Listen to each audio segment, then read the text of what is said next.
Kami ingin memastikan kreator dan penonton memiliki alat dan informasi yang dibutuhkan agar merasa aman saat membuka YouTube. Meskipun mayoritas kreator dan penonton YouTube menggunakan YouTube untuk berbagi, belajar, dan terhubung, kami tahu terkadang ada kejadian pelecehan dan bahkan ujaran kebencian yang tentunya sulit untuk dilihat dan dialami pengguna dan kreator. Video ini menjelaskan beberapa kebijakan, alat, dan fitur yang tersedia untuk memastikan Anda merasa aman di YouTube. Untuk memulai, mari kita bahas sedikit kebijakan khusus YouTube yang bisa melindungi Anda dari kebencian dan pelecehan. Pertama, kebijakan ujaran kebencian. Konten dianggap ujaran kebencian jika berisi kebencian atau kekerasan terhadap kelompok berdasarkan atribut yang dilindungi, seperti usia, gender, ras, disabilitas, agama, orientasi seksual, atau kasta. Ujaran kebencian tidak diizinkan di YouTube. Kami menghapus konten yang menyerukan kekerasan atau kebencian terhadap individu atau kelompok berdasarkan atribut ini. Selanjutnya, kebijakan pelecehan. Konten dianggap pelecehan jika konten menargetkan individu melalui penghinaan yang berkepanjangan atau kejam berdasarkan atribut intrinsik seperti keanggotaan ke suatu kelompok yang dilindungi, status sebagai orang yang selamat dari serangan seksual, atau ciri-ciri fisik tertentu. Kebijakan ini juga mencakup perilaku berbahaya, seperti tindakan ancaman, pemerasan, penindasan, mempublikasikan informasi pribadi atau identitas seseorang, atau mendorong perilaku pelecehan terhadap individu tertentu yang disebut sebagai brigading atau ramai-ramai memanipulasi orang lain secara online. Konten untuk melecehkan orang lain tidak diizinkan di YouTube. Setelah mengetahui kebijakan kami, mari kita bahas lebih lanjut beberapa alat yang ada untuk melindungi Anda. Kami akan menjelaskan dua opsi. Pertama, Anda bisa melaporkan hal yang melanggar kebijakan kami. Kedua, Anda bisa memoderasi komentar di channel Anda sendiri meskipun belum tentu melanggar kebijakan kami. Mari kita bahas cara melaporkan konten yang tidak pantas atau melecehkan yang melanggar kebijakan kami. Untuk melaporkan video, klik menu 3 titik di komputer atau seluler, lalu pilih Laporkan. Anda akan diminta untuk memilih alasan paling sesuai dengan pelanggaran di video, dan Anda bisa memberikan detail tambahan yang bisa membantu tim peninjau membuat keputusan, termasuk stempel waktu atau deskripsi pelanggaran. Anda juga bisa melaporkan komentar, thumbnail, dan playlist melalui proses yang sama. Klik menu 3 titik, lalu pilih Laporkan.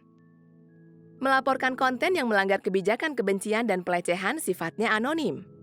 Jadi, pengguna lain tidak tahu siapa yang melaporkan. Jika ingin melaporkan seluruh channel karena peniruan identitas atau penggunaan yang tidak tepat atas banner channel atau foto profil, buka halaman channel yang ingin dilaporkan. Klik tentang, lalu laporkan.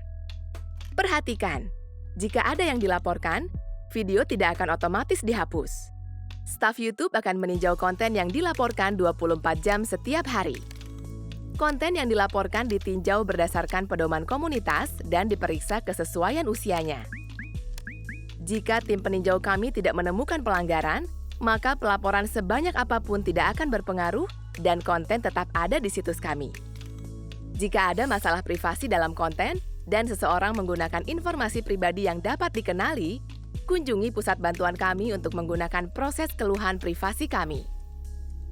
Selanjutnya, mari bahas alat untuk memoderasi komentar jika Anda menemukan konten yang melecehkan atau menyinggung.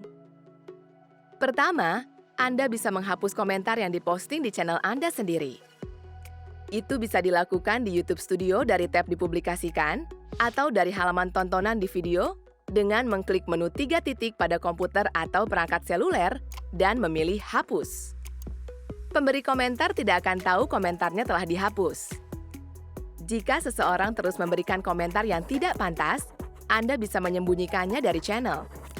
Jika komentar disembunyikan, komentar yang lalu dan mendatang akan disembunyikan dari video Anda. Semua komentar yang terdahulu akan disembunyikan dalam 48 jam. Pengguna tidak akan tahu Anda menyembunyikannya. Tidak akan ada yang terlihat berbeda di sisi mereka jika mereka memposting komentar baru di video Anda.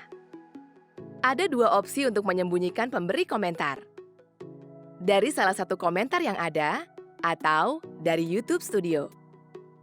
Jika menemukan komentar mereka di channel atau video Anda, pilih menu 3 titik, lalu sembunyikan pengguna dari channel.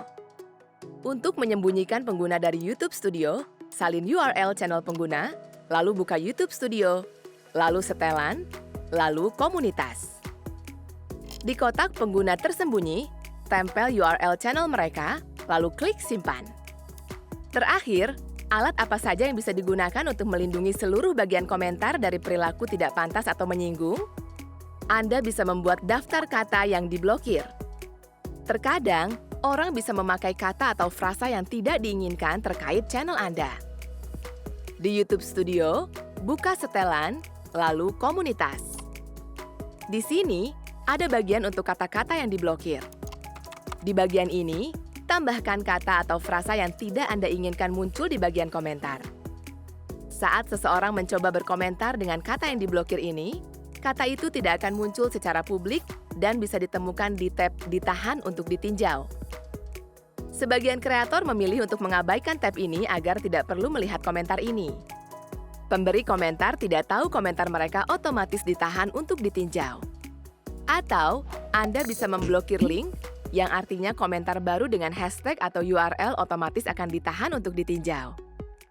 Terakhir, Anda bisa mengubah setelan komentar. Itu bisa dilakukan untuk setiap video, atau Anda bisa menyetel default komentar untuk semua upload berikutnya. Dengan setelan komentar, Anda bisa mengizinkan semua komentar, menahan komentar yang berpotensi tidak pantas untuk ditinjau, menahan semua komentar untuk ditinjau, atau menonaktifkan komentar. Jika memilih untuk menahan komentar, komentar tidak akan muncul secara publik sampai Anda menyetujuinya.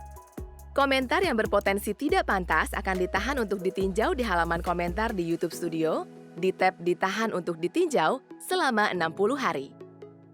Komentar yang mungkin sangat menyinggung akan difilter di bawah tab ini. Ingat, Anda bisa mengabaikan tab ini sepenuhnya agar tidak perlu melihat komentar ini. Untuk mengubah setelan pada setiap video, buka halaman detail video, lalu tampilkan lebih banyak, lalu buka bagian komentar dan rating. Untuk menyetel default komentar di semua video Anda ke depannya, buka setelan di YouTube Studio, lalu buka komunitas, lalu default. Setelan yang dipilih akan diterapkan ke komentar di semua video baru Anda. Keselamatan kreator, penonton, dan partner adalah prioritas utama kami. Sebaiknya gunakanlah berbagai alat yang ada untuk membantu Anda. Terima kasih telah membantu melindungi komunitas yang unik dan penuh semangat ini. Terima kasih sudah menonton.